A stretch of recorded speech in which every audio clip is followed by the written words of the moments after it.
It's a new job today. I've just got the toilet out, sink out, getting the bath out. Tyler's been in yesterday, got all the tiles off the board, having to replace a few bits just to sort of patch it up. But yeah, let's start the new job. Got the designs here for the new ones. I think they're slightly different, but you know, we'll go from that. So that's towel rail. That one needs to be altered. Floor needs to come up.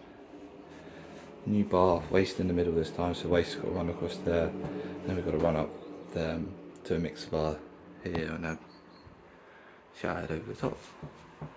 But yeah, no, it's excited for this one. It's going to be a nice one. So we had dot and dab plasterboard on here, and it's getting tiled over and stuff. So I've chased into the block work. It's probably a bit overkill, but I've denzoed the pipes just to protect them, nail clip them in, make sure it's level, 150 centres on that shower valve, and then just connecting it up. The taps are going to be here in the centre of the bath, which is difficult really, because obviously maintenance wise, I mean there's a cupboard that side, so you could put a hatch in the back to change them if you ever needed to. But yeah, getting there.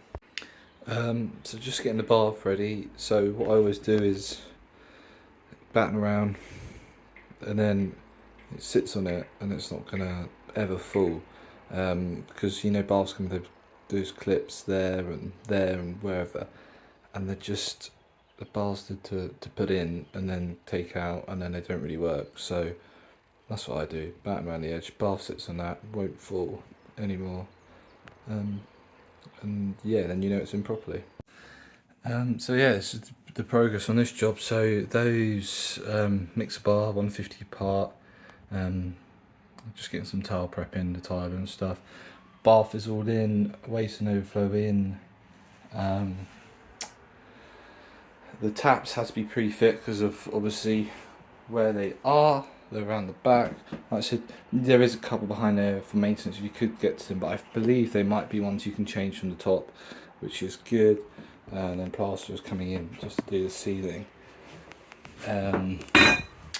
So just some bits and bobs here, but that's waste, hot and cold. That waste is loose, but it will clip. But they're tiling behind. Toilet, soil stack.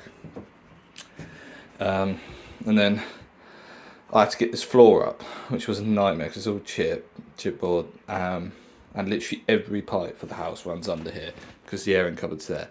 So I had the main, I had heating, hot and cold.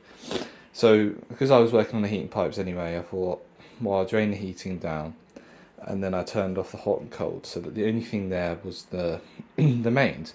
They were still here and using the kitchen tap, so I had to leave it on. So I carefully cutting around and managed to get it up. Broke a few bits, but replaced it with some board, and we'll mark where pipes are for other people, but it's getting tiled and whatnot. So the other thing was there was an old radiator which came out the floor about there and there, so I put in some towel rails coming out the wall there and there, and the customer's having a unit in that corner, so wants them moved over, so that's going up round the back. So I put a bit of hair felt around there, and then this one's going up and around the back, and it's coming out the wall there, and the toilet's there. But yeah, so just had to alter them over, but all fun and games. So obviously pretty self-explanatory, but the important thing is with this, it's got to be bang on, it's got to be level. So there's going to be tiles. The bloke who does the tiling will leave a hole, and we'll get some pipe covers, but so a little bit of play. But I've measured that it's got to be 550 apart. If we get that on there, yeah.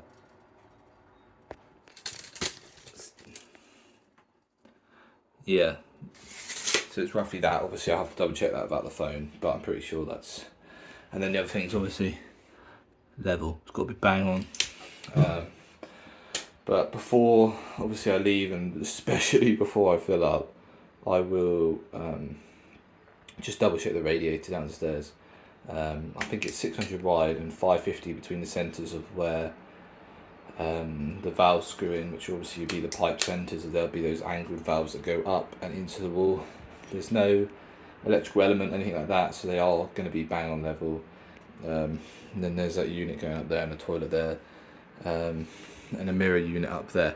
That is going to be quite tight, I think, with the toilet, but obviously that will be pushed back, and it's no different to one they've got downstairs, so the customer's happy with that, which is all good.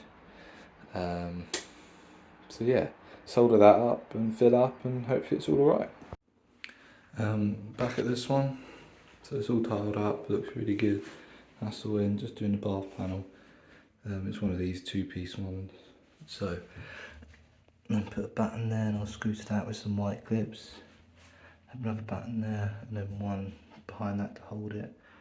And yeah, then they've got the sink, toilet and towels going. Just an update, panels in, and then I've fitted the shower mix bar that goes out. That can be lowered or higher. The customer's quite tall, so I put it quite high. And then this is the original shower screen. Then they wanted me to refit that, so I could bifold one. And then here's the sink unit. So yeah, just 2 screws in the back, ball of flexies, and then yeah, waste. And so yeah, it's looking good. Got a toilet unit to go in tomorrow, and then fit the towel rail as well. So I've just hung the towel rail in here. So basin obviously is all done. Just been doing the towel rail. So you've got the pipes coming out the wall with the angled valves.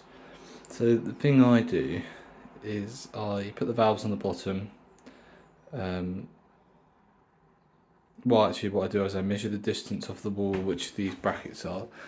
So to centre is 65.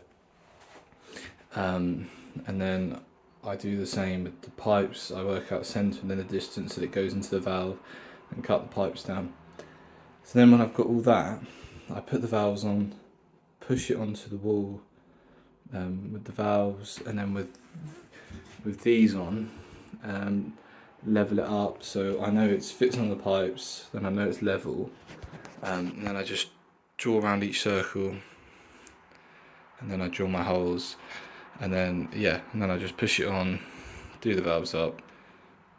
Yeah, that's how I think it's the easiest way to do it on your own, especially something like this, which is 1600 high. You know, as an apprentice, I spent ages trying to measure it out exactly from there to there to there to there and level it up, but this is by far the easiest and quickest way I've found. And just wanted to show you something else as well, which I bought recently.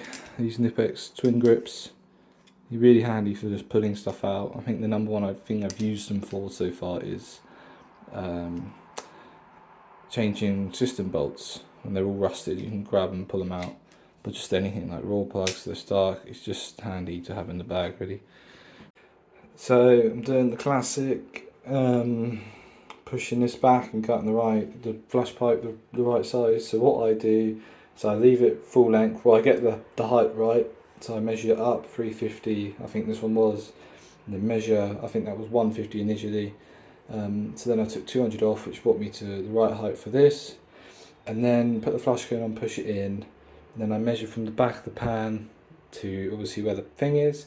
So that was 200, so that's what I'm going to cut off, and then that's how you know that when you push it back it's gone all the way in.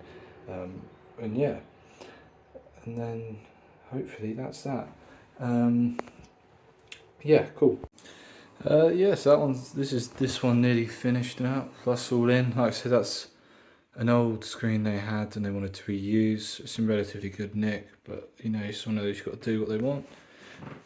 Bath panel in, that's all in, sinks in, toilets in.